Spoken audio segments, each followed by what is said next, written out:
going on, everybody? Again, I'm Brendan. And I'm Nick. And you are joining us for our very first episode of Office Hours. As we mentioned before, this is our debrief show where we're going to talk about what we thought was important, valuable, good takeaways from our last interview. Yeah, so we'll dive into specific topics that we thought were like most interesting, and kind of just expand a little bit more on them and see if we can just kind of pick each other's brains for what insights we want to feel out. So, cool. Nick, hit me. First one, what's been on your mind since our conversation with Dr. Haldeman? Well, I've just done a little more research on Harvey Milk because I don't think I was as familiar as I'd like to be about him. Yeah. And like hearing about such a significant impact he had on him, and Dr. Haldeman didn't really know him too well, but they did like do some work together. But just knowing that kind of figure with that kind of courage and bravery and leadership can really take him out of like a deep depression just by mentioning his name and like, what would you do, is amazing. Yeah. Right? I thought it was so fascinating too, the specifics of the situation that Dr. Haldeman were in and how deep down in Dr. Haldeman's world, there was a very profound impact. And that was what Dr. Haldeman mentioned about there being a potential banning of homosexual teachers in the classroom. And Harvey Milk spoke out against that and kind of became the face of that conversation, which was so prevalent in Dr. Haldeman's life. And it kind of created that bond between the two of them, whether they both knew it or not. Yeah. And I think that was cool because it, like you said, it really set the stage for everything Dr. Haldeman would do from that then forward. Yeah. And it's crazy how that one moment of impact like really transformed everything he is doing now. Yeah. I think he labeled it the Come Out campaign, where he just really wanted people who identified as gay or LGBT like to really voice who they are and be themselves. And it's so crazy to think that someone like really took that courageous step to do something like that during a time to where it was so persecuted and it was so looked down upon. Like, it's amazing to think about. So with that, I kind of dove into Harvey Milk's like early life a little more. And he grew up Jewish. Okay.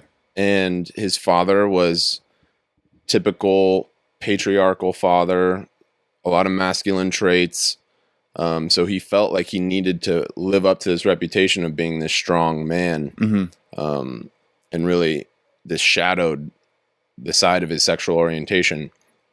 And then I don't really recall exactly what the quote was or what the rabbi said, but he went to his rabbi, and his rabbi is someone, this was like in his teen years, is someone who was accepting of him and said like, you need to be yourself and like be your own truth. And so this was pretty transformative for him, but at the same time, like with societal pressure, family pressure, he still felt like he needed to be this like masculine man.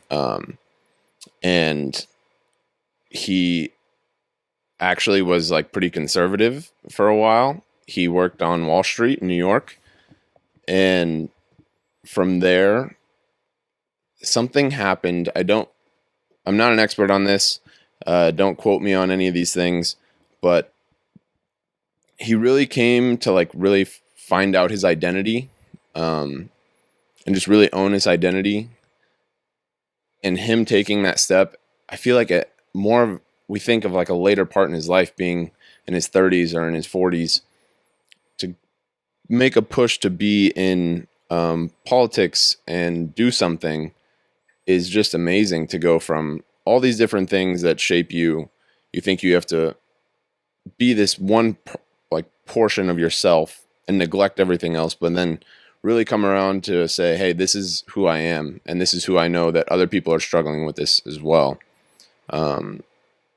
It's beautiful. And yeah, just tying it back to Dr. Haldeman when he was in therapy, and his therapist said, like, what what would Harvey want you to do right now? Yeah. Like, does he want you to sulk and sit and be sad, or does he want you to keep pushing this narrative and keep striving for equality? Yeah. And yeah, it still just kind of amazes me as to the impact of one person, and we see it across different things, but really focusing on this, I think it's amazing. Yeah, and a combination of living your personal truth and like being self-aware and knowing like whether it was Harvey Milk, knowing that like this was something that he had to do and it was a good thing he was attempting to do, and like even though he was putting himself at risk, and Dr. Haldeman to the same extent, having to face certain things that he's faced in his life, but doing it because it was true to him. And to a certain extent, that kind of funneling into like leaving behind a legacy that you're proud of and that has impact and all that stuff. And I think in a way they go hand in hand. If you are living a true life like they did, then, there's a impact that you leave behind by doing that. Yeah, there is. And it's just truly like something that needs to be taught and needs to be remembered. And also I think it just highlights that like that's a problem too, that has to be what is so like poignant in somebody's life, like that they can't be free to express themselves, and so they have to spend their life fighting in order to do so. Mm-hmm. And I know that's still present in many different situations today, and that's just, it's kind of sad. Yeah. I know it's still empowering for a lot of people, but just to like sit with that and understand that his life, he was struggling with that for so long, and like Dr. Haldeman was struggling with it for a good while until he really came into himself. And I know it's like really empowering for him to be able to do this now and do his work, and he loves it. But it is kind of crazy to think that that does have to be a life's work in order for people to be accepted, Yeah.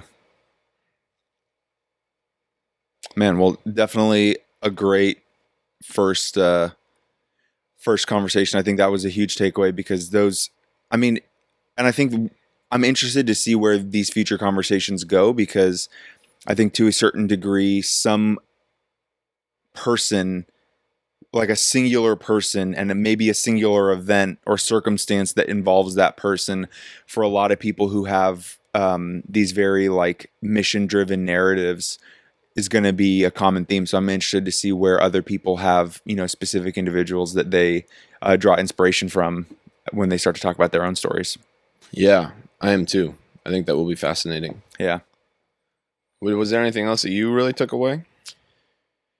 I mean, I just could not shake the whole like sense of community aspect that he was talking about. Like it just, you hear everybody talk about, finding your tribe and, how important community is. And I'm a big believer in community. I think that everybody, finding a community, I'm not the psychology professional in the room, but I think that there's a huge and profound impact on having belonging. And I think that community plays a key role in that. And so I just like really resonated with that. Yeah. Yeah. So, I mean, I was curious to see, and we didn't really get into it too much with him.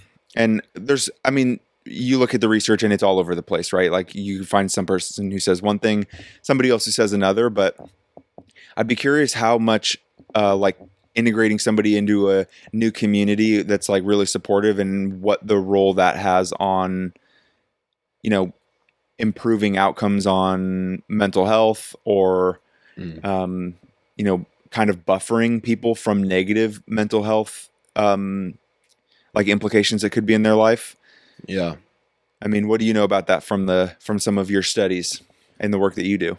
Well, I'm thinking about how this applies particularly to substance use. I know it's a little different, but I've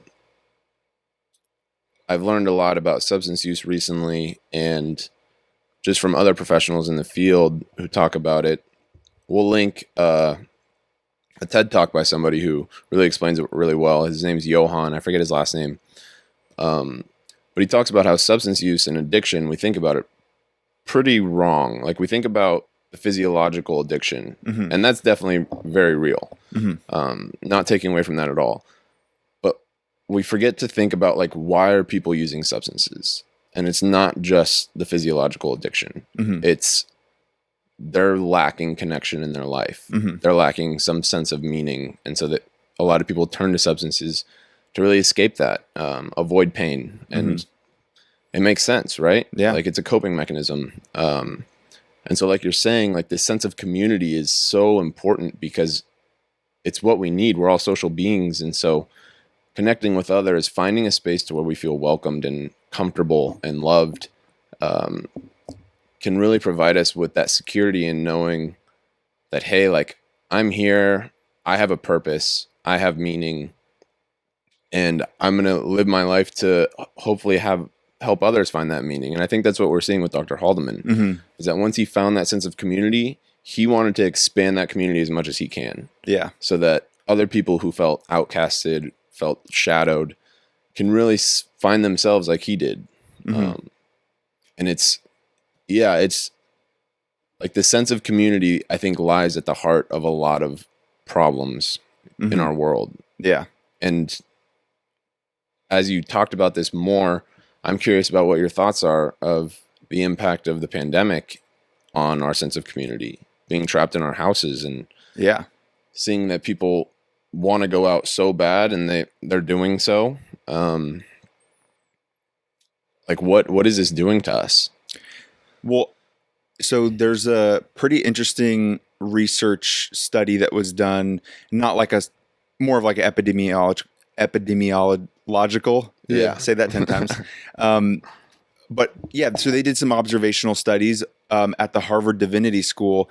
They wrote up a report, and it was a report called How We Gather, and it was based off of the initial observation that over the last few decades, the young millennial generations that are coming up are testifying that they've got a greater sense of spirituality than previous generations, but a less likelihood of affiliating with a religious organization.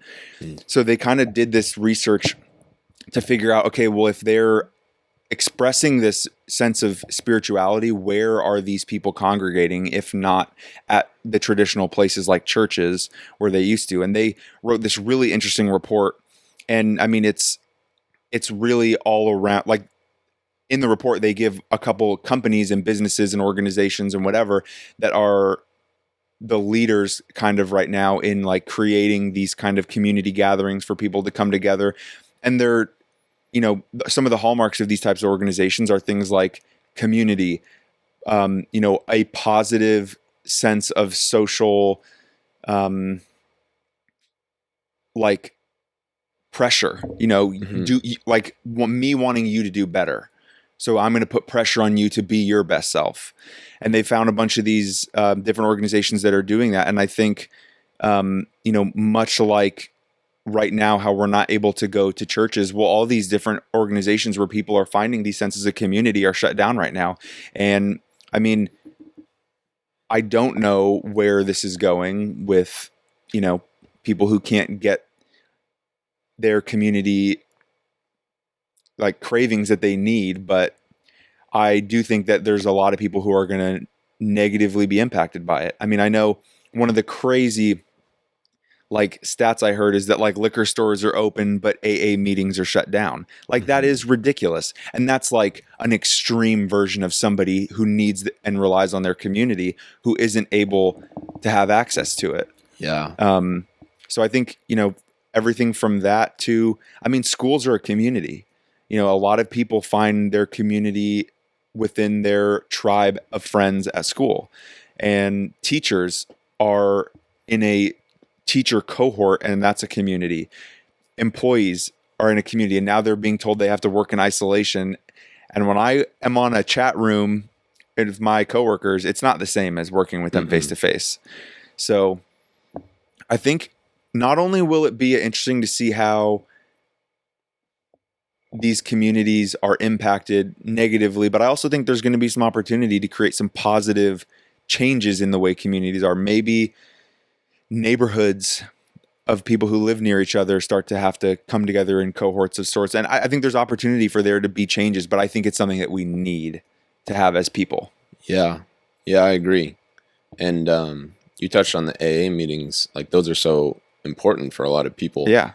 And thankfully, I know that they have an adaptation to where you can do it online, but at the same time, like accessibility, not everyone has that access, and it's not the same. I mean, I can't speak from personal experience, but I am curious to know about, like, what is it like to go from in person to online for something like that? Because I think, even like you're saying, the subtle interactions of, like, after the meeting, or even with work, like post meeting, you interact with one of the employees still and you catch up and there's a friendliness to it. But now it's like, you're in the meeting, might be fun interactions during the meeting, but after, that's about it. And then you go back to doing your own business. And yeah, that like extra sense of like security or connection is really lacking now. Yeah. I feel like we as a human species have to make an extra conscious effort to do more with being over technology, right? Like, I mean, and we've seen people do it, right? Like Zoom happy hours got started really quick. People were jumping all over those, or Zoom game nights, or, you know, family FaceTime calls on a regular basis. You know, I've seen that happening all the time. So I feel like people are showing not only that they're willing to make the efforts, but also that it's something that they want. So, and is that forced adaptation to really connecting through technology like beneficial, because it is forcing us to rely on technology more? Like, is that nice because we're adapting with the times, knowing that technology is going to be here, it's going to be ever present in our lives? Like, is it best that we just use it a lot now and really understand, hey, I need to FaceTime, I need to use Zoom for hanging out with friends maybe that are across the country or that can't get to me right now? Or is that like, we are pushing this reliance on these modes of communication and we're really taking away from interpersonal interactions? I don't know. I don't know either, because on one hand, I'm exactly everything you just explained, I'm in agreement with. On one hand, like, you know, when I think about my future, it's like, yeah, like technology is going to play a pivotal role in a lot of good things that happen. But on the other hand, are we just falling into the trap of technology and not giving ourselves the opportunity to maintain the attributes that make us the most human?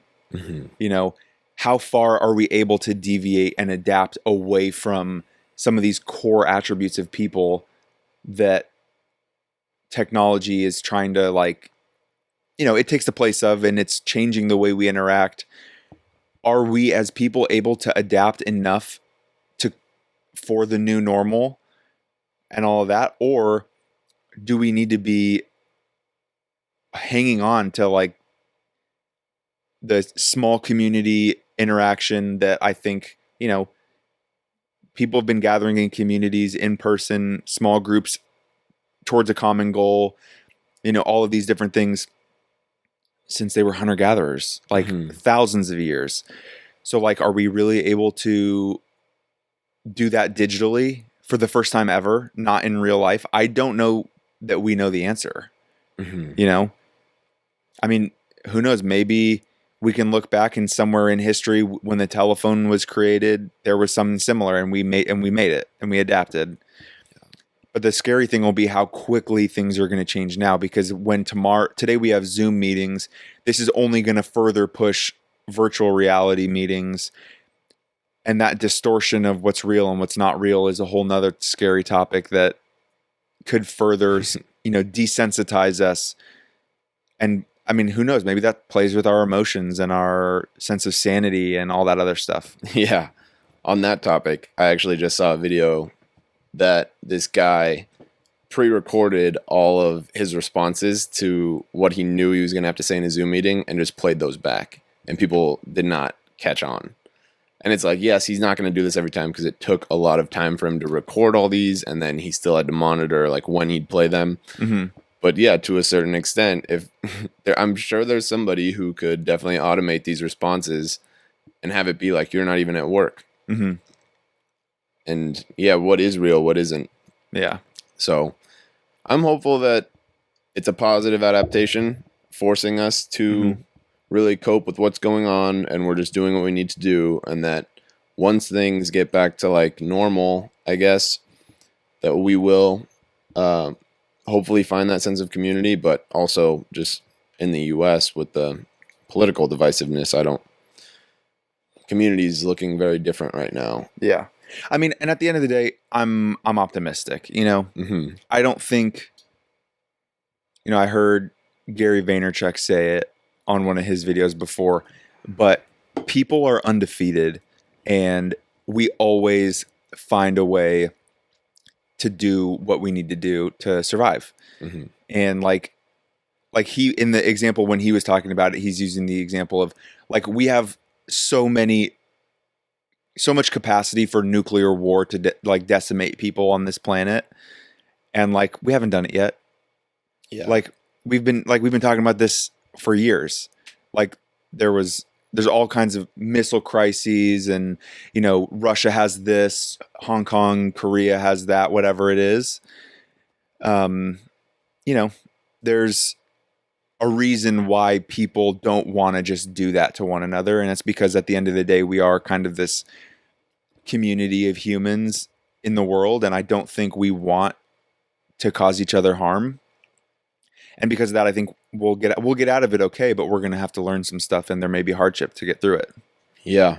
And I think this can be a really good transition into a question that I wanted to ask you. All right. And I've just been thinking about it due to the present climate of what's going on, and especially in my work as a clinical psychologist, it's something that I think I needed to learn and like foster in myself. But I am curious as to like, why is it so hard for people to really empathize with one another? Man, the first thing that comes to my mind is fear. I mean, people don't empathize with others because they feel like they need to defend themselves first. And, you know, if somebody can take a moment and realize that this world has so much to offer, that there's nothing anybody can take from you, you know, that you can't replace. There's nothing that can be done. I mean, there's tragedies, no doubt about it, you know, but I mean, empathy is crucial to cooperation, and cooperation is crucial to success of being a human. Yeah. So, but yeah, I mean, there's a lot of lack of empathy out there in the world right now. And I think it's because people are afraid. They feel like they have something, and somebody else who opposes that is just flat out going to take that from them, and they have to protect it and guard it. And I just think that's wrong. I don't think that, you know, people can have different beliefs and things and cooperate and show empathy towards one another and respect each other. It doesn't have to be you believe that, I believe this, we're enemies, that means we're at war type of a mindset, which I think is what it is. And people are afraid. Yeah. I think that's a good perspective. And I think I definitely agree with that. And I think too, like I've been thinking about that people are just not willing to ask themselves why, right? Like when you're on one side of something that happened, you don't want to see the other side. And so you're not asking yourself, why is maybe this person saying this? They're wrong, I'm right. Yeah. And that's like that lack of empathy is like there's a reason people say things. Sometimes people say stupid things and it doesn't matter, but there's a reason these protests are going on. Mhm. And then also, like, what is the reason as to why people are like counter protest? And I think we both need to look at like, why is this happening? Like, why is there such an overwhelming amount of people who feel this way? Yeah. And people on one side definitely just look at the other side and say, I'm right, and I don't want to think about why this might be a thing right now. Yeah. And yeah. And so I think confirmation bias plays a huge role in it too. Like, you believe something, you see what's happening in the world, you go to find out more about about what's going on, but you're unconsciously going to the sources that are only going to confirm your personal biases rather than the source that is going to educate you on the other side. Yeah. So people have to be open to hearing because I think we need to be approaching these types of situations with like, okay, person X feels that way about this. Why do they feel that way? Like you're saying, ask the question why. Because if I'm not willing to try and put myself in that person's shoes, then I'm never going to be able to show empathy, like you're saying, to their problems. And same goes with me. If somebody's not willing to hear where I'm coming from and try and gain some perspective on my situation, then how can they understand what I'm going through? And I feel like a lot of the issues that come up, like the really bad issues right now, are that people are not willing to try and learn what is going on in somebody else's life. They're not willing to put themselves in their shoes and take a moment and put their ego aside and be like, okay, what is that person feeling and why are they feeling that way? Did I contribute to that? How can I contribute to the solution? Yeah. Fuck. Pardon my language. But it's a family show, Nicholas, and you're getting some deep questions asked on here. Yeah, take a sip of that coffee. Take a breath. Yeah. But yeah, it's just, I mean, I think lack of education about like other people and about culture, and then also lack of like self-awareness definitely plays into it as well. But at the same time, I think if we can really preach this one thing about really asking ourselves, like, why are people coming from this place, instead of being quick to judge, can be so valuable in connecting with others so that we can really understand each other and really start to empathize and validate each other's experiences, instead of saying, no, this is stupid. Like, I'm right, you're wrong. Because that's, unless we're speaking specifically about like science and fact, like it's just not the case. You can't tell somebody that their experience is wrong. Yeah, you can't. Right? Yeah, it's like one thing I've been thinking about lately too is like, I can't tell you how shitty of a reader I was in middle school, like growing up. Like I wasn't a good reader. Like, not that I like couldn't read, but like the idea of reading comprehension, I heard that term a million times growing up, and I just didn't really understand until like maybe 2 years ago, like how to read and process at the same time and try and like really sit with the information coming in through the pages. And like, I think listening comprehension is missing. And it's like, to your point that you're trying to make, people need to not only listen, but they need to comprehend what the other people are saying. Because if you're not really hearing somebody, you don't have a chance to take action on anything that they're saying and to understand and to show any empathy. Yeah. It can't just be sounds coming into your ears. You have to put in conscious effort to listen and to hear and to figure out what is this person saying. Yeah. And with that, I've been listening to Matt Johnson and the other author, his book called Blind Sight, and they were talking about how we all can hear the same thing, but we all interpret things differently. Yeah. And so even really trying to listen and hear what the message is, like having that self-awareness of my interpretation of what I'm hearing is not going to be the exact same, and that's okay. I 100% agree with that. You can't take everything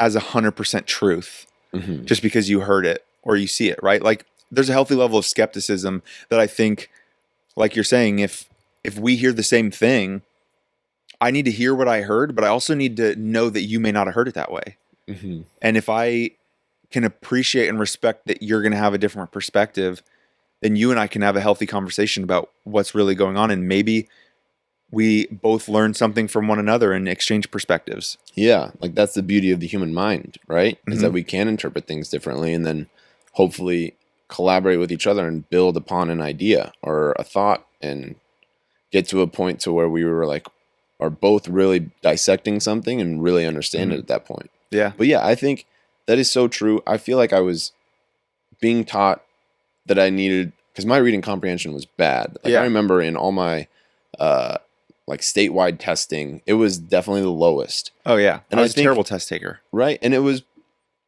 in part because I don't think I understood what reading comprehension was in general. All I remember was that I associated reading comprehension with reading this paragraph about this random story and then being able to answer questions based on the paragraph. I think I got the idea of reading comprehension as like trying to memorize. Yeah. You know, like memorize the facts that are being presented to you. And now I think of it more as like paint the story in your mind and learn the lessons as they're happening. You know, like you don't need to remember the whole story, but there's things you can take away from it. And yeah, it's like, it's just different. But I think listening comprehension is a skill that needs to be talked about more. Yeah, because it requires thought. And I don't think that's something that does get emphasized enough. Like I think that's a lot of people's argument against a structured school environment is that you're told this amount of information, you're supposed to remember this, and then that's about it. Instead of you taking the time to grasp this information and then thinking for yourself about what you just learned and how you want to apply it. Because that second piece, like I feel like was never intentionally taught to me, or maybe if it was, it wasn't emphasized enough to where I really thought for myself. Yeah. And I think that like as I've grown up and as I've taken interest in just education and knowledge in general, as I've thought more for myself, these topics and concepts that I've been learning about have like a much better meaning in my own life and how I apply them to myself. Yeah. You can only listen to so many TED, NPR, and Joe Rogan episodes before you start really critically thinking about stuff. Yes. I think a critical thinking class in high school, I think there would be so much value in that. Yeah, I think so too. I would have taken it. I'll still take it. I'll take it now. I'll be like Billy Madison. Oh man. Well, as you can see, we want to have some structure to this, but at the same time, we do want it to kind of just flow. And similar to our conversations with professors, we're not going to have everything be structured. We're going to go on tangents probably. And I think we kind of went on a tangent here. Yeah. But at the same time, I do think the topics we talked about do relate back to community and the overall sense that Dr. Haldeman was presenting. And I think that the topics we're talking about are just, very present. And I think that's why they've been on our mind, is because it is what's going on today. Yeah, I think also, we're not completely well thought and steadfast in our beliefs in any of the topics we just talked about. So if anybody out there has a perspective or something that they want to share, please let us know. The whole purpose of this is to get the conversation started so everybody can learn from it, like we were just talking about. Yep. So we want to learn more about what other people think and what other people's perspectives are. So share them with us. And if we've in the future, we'd love to be able to take comments and feedback from our episodes and incorporate them into this conversation that we're having now as to help springboard, some really good future conversations also. Yeah. And these are just our thoughts. Like we said earlier, when we're talking about this research, it's not clear cut. We're not presenting the data perfectly. We're not experts by any means. That's why we really want to do this podcast, so that we can interview and talk to people who are experts in their field. But we think that these conversations can be stimulating, like we're saying, and hopefully, your engagement can really shine in this as well and help just promote a good civil discourse. That's what I think we're really hoping for. Mm-hmm. Absolutely. Yeah. So thanks for stopping by. This is Office Hours episode 1, and we look forward to seeing you in the next one. Peace.